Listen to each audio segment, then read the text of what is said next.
ನಮಸ್ಕಾರ. ಇದು ನಿಮ್ಮ GBH63 ಅಪ್ಡೇಟ್ ಚಾನಲ್.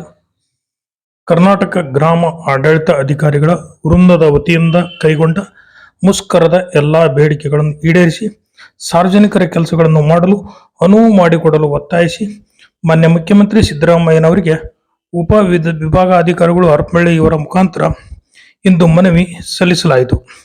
ಗ್ರಾಮ ಆಡಳಿತ ಅಧಿಕಾರಿಗಳ ಕೆಲಸ ಅತ್ಯಮೂಲ್ಯವಾಗಿದ್ದು, ವಿಜಯನಗರ ಜಿಲ್ಲೆಯ ಅತಿ ಹೆಚ್ಚು ಕಂದಾಯ ಗ್ರಾಮಗಳು ಹರಪನಹಳ್ಳಿ ತಾಲೂಕಿನಲ್ಲಿ ಇದ್ದು, ನಿರಂತರ ಗ್ರಾಮ ಆಡಳಿತ ಅಧಿಕಾರಿಗಳು ಹೋರಾಟವನ್ನು ಮಾಡುತ್ತಿರುವುದರಿಂದ ರೈತರ ಕೆಲಸಗಳಾದ ವಂಶವೃಕ್ಷ, ಭೌತಿ ಖಾತೆ, ಜಮೀನಿನ ಬೆಳೆ, GPS, ಜಮೀನು ಪೋಡಿ, ಸಾಮಾಜಿಕ ಭದ್ರತಾ, ಪಿಂಚಣಿ ಯೋಜನೆಗಳು ಹಾಗೂ ವಿದ್ಯಾರ್ಥಿಗಳಿಗೆ ಜಾತಿ ಆದಾಯ, ವಾಸಸ್ಥಳ, OBC ಹಲವಾರು ಸೇವೆಗಳು ಸ್ಥಗಿತವಾಗಿರುವುದರಿಂದ ರೈತರಿಗೆ, ವಿದ್ಯಾರ್ಥಿಗಳು ಉನ್ನತ ಶ್ರೇಣಿಯ KCET, NEET ಅಪ್ಲಿಕೇಶನ್ ಹಾಕಲು ಸಮಯದ ಅವಧಿ ಕೊನೆಯಾಗುತ್ತಿರುವ ಕಾರಣ ಅವರಿಗೆ ಬೇಕಾದ ಪ್ರಮಾಣ ಪತ್ರಗಳು ಸಿಗದೆ ವಿದ್ಯಾರ್ಥಿಗಳ ಭವಿಷ್ಯ ಹಾಳಾಗುತ್ತಿರುವುದಕ್ಕೆ ಕಾರಣವಾಗಿದೆ ಎಂದು ತಮಗೆ ತಿಳಿಯಪಡಿಸಿ, ಸಾರ್ವಜನಿಕರಿಗೆ ಸೇವೆಯ ಪ್ರಮಾಣ ಪತ್ರಗಳು ಸಿಗದೆ ಪರದಾಡುವ ಪರಿಸ್ಥಿತಿ ನಿರ್ಮಾಣವಾಗಿದ್ದು,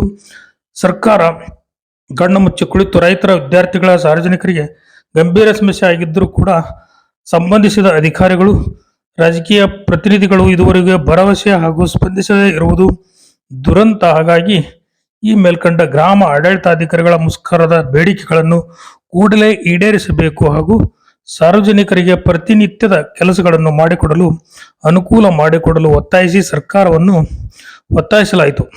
ನಿಯೋಗದಲ್ಲಿ AIKS ಜಿಲ್ಲಾ ಅಧ್ಯಕ್ಷರು ಗುಡಿಹಳ್ಳಿ ಹಾಲೇಶ್, ರೈತ ಸಂಘ ತಾಲೂಕು ಪ್ರಧಾನ ಕಾರ್ಯದರ್ಶಿ ನ್ಯಾಮತಿ ಪರಶುರಾಮಪ್ಪ, CPIML ಲಿಬ್ರೇಷನ್ ಜಿಲ್ಲಾ ಕಾರ್ಯದರ್ಶಿ ಸಂದೇಹ ಪರಶುರಾಮ್, ಗುಳೆದಟ್ಟಿ ಸಂತೋಷ್, ರಾಗಿ ಮಸಲವಾಡ ಹನುಮಂತಪ್ಪ, ದೇವಜ್ಜಿ ಹನುಮಂತಪ್ಪ, ತಾಲೂಕು ಅಧ್ಯಕ್ಷರು ಹುಲಿಕಟ್ಟಿ ಮೈಲಪ್ಪ, ಐರ್ಲಾ ಜಿಲ್ಲಾ ಅಧ್ಯಕ್ಷರು ಬೆಳಗಾನೂರು ಕೊಟ್ರೇಶ್, AIKS ತಾಲೂಕು ಕಾರ್ಯದರ್ಶಿ ಹರಿಯಮ್ಮನಹಳ್ಳಿ ಬಸವರಾಜ್ ಮೊದಲಾದವರು ಇದ್ದರು.